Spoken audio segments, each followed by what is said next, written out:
Powered by the Montana Television Network. This is the 10 o'clock news on KPAX, Montana's news leader. Good evening, I'm Dennis Bray. And I'm Jill Valley. University of Montana President Sheila Stearns released the final draft recommendations to chop programs in an effort to save the school millions of dollars. The report says many programs will have to be reduced or discontinued for the University of Montana to operate within budget for 2018-2020. MTN's Kent Lutzen joins us now with a closer look at what's in the report. Kent? Jill, Dennis, this 12-page document has 40 recommendations made by the task force created to prioritize programs on campus. Now, there are many recommendations, but one that stood out was number 21. The report says the dean should consider recommendations from the task force, which may include discontinuation or moratorium for the programs you're now seeing on your screen. There's about 4 more that are going to pop up after this. They recommend to develop a plan regarding these programs' academic home, their sustainability, and interdisciplinary allies. A total of 7 undergraduate programs fall under this recommendation. Another recommendation that stuck out was number 18. The report says to merge the School of Art and the School of Media Arts with the College of Visual and Performing Arts.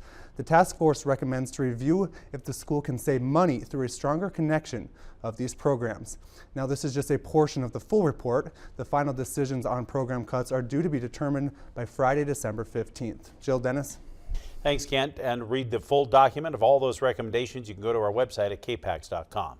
While state and federal biologists express confidence about the progress of bringing grizzly bears back from the brink of extinction, environmental and conservation groups say it's too soon to remove threatened species protection.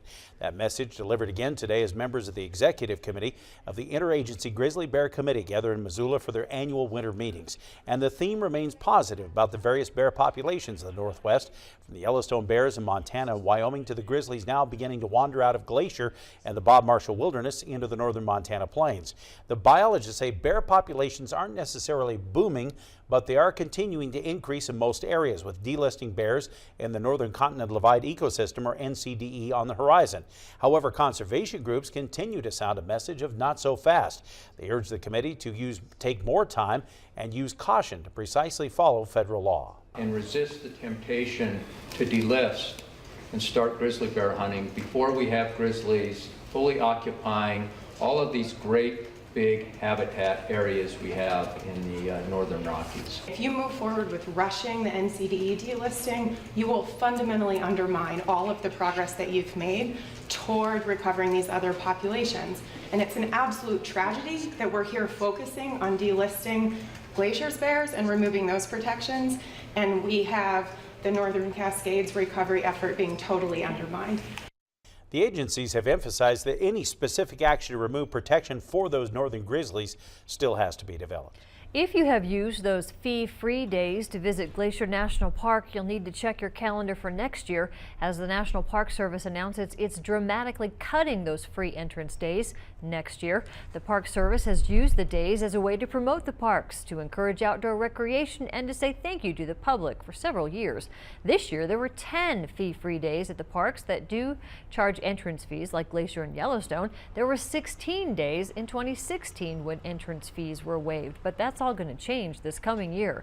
The Park Service announces only 4 days will be free next year: Martin Luther King Jr. Day in January, the first day of National Park Week in April, National Public Lands Day in September, and Veterans Day in November. The National Park Service is already being criticized for a proposal that would dramatically hike entrance fees during the busy summer travel season to as much as $70 for a short-term pass.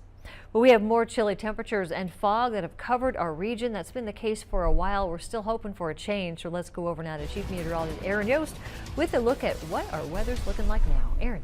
We're going to see a couple more days of very similar conditions before we can finally talk some changing weather across the northern Rockies. So unfortunately, we're going to see a little bit more of this. You can see in Hamilton, First Security Bank ICAM earlier this afternoon.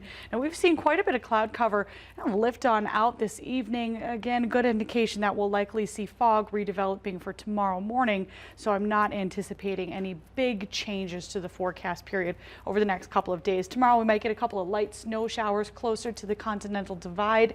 Other than that, we have to wait till Friday to see some of those bigger changes. Details on them coming up in your full forecast.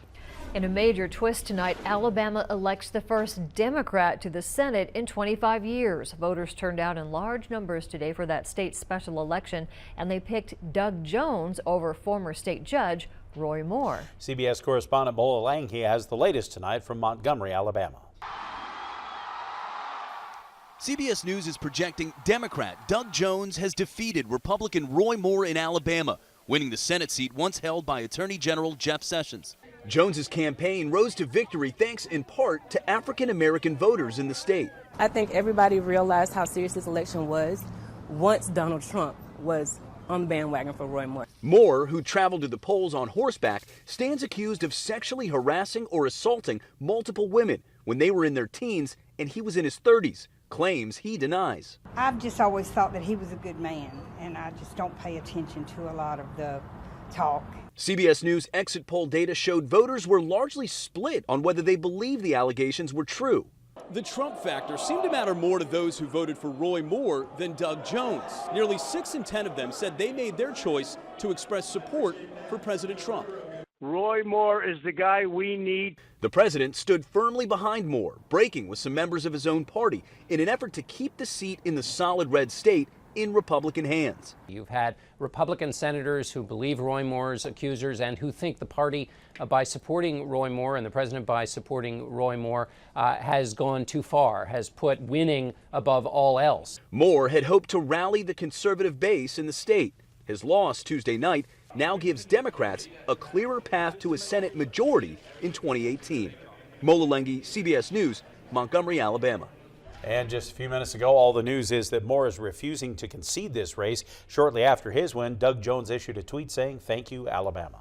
Well, when you get your new registration for your vehicle next year, there will be some subtle changes to your license plate tabs. Right now, they're black and white. That's the way the state can save money because that's cheaper, but they're going to make some changes, and those tabs will be colored. It's to make it easier for police officers to recognize if you have an expired tag. The new colored tabs will be in place on January 2nd, 2018. Jewish families starting the celebration of Hanukkah, a centuries-old 8-day holiday marking the rededication of the Holy Temple in Jerusalem. The faithful gather around the menorah, a 9-branch candle, and light one candlestick each night in remembrance of a miracle, the ancient story of when the Jews took back their temple from the Syrian Greeks. They celebrated by lighting a 7-prong menorah candle, but only had enough oil to last one day. Miraculously, the oil lasted a full 8 days, giving the Jewish heroes enough time to find new oil. That's why Hanukkah is known as the Festival of Lights. Lori Franklin, spiritual leader of Har Shalom here in Missoula, says it's the lighting of the candle that brings her back to her childhood.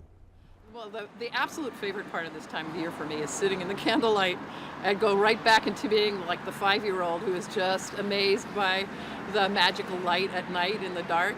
And it's just so special to see the candles increase one candle every night until the 8th night. It's crazy beautiful.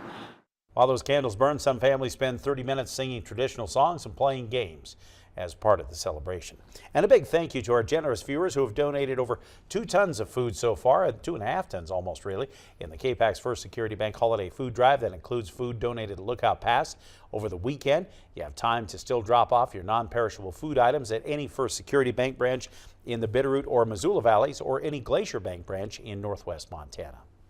Coming up, more gray and chilly weather on tap, but we do have some changes coming for the weekend. Yeah, up next, Aaron lets us know how long the inversion is going to stick with us and what to expect as another system makes its way into our area. Stay with us here on KPAX.